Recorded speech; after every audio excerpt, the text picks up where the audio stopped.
So we conducted a risk assessment, and this is integral to our adaptation planning process. So this helps us to understand what climate change risks are going to happen to our communities, what they're going to be facing in the future, and this allows us to prioritize our actions. After we defined our climate impact scenarios, we assessed the likelihood and consequence of each one. Assessing the likelihood is important to understand the probability of the climate impact scenario occurring, and we used a potential occurrence rating shown in the table. The consequence assessment is to determine the severity of each climate impact scenario on the MD of Bighorn, and we assigned categories in a ranking system.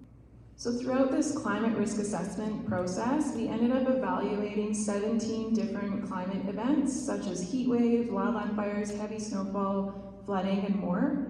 And this resulted in a list of 43 potential climate impacts or risks to the MD of Bighorn.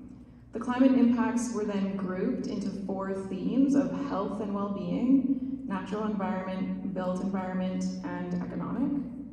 Through consultation during a workshop with around 30 participants, we ranked the priority of each of the climate impacts to be either very high, high, moderate, low, or very low.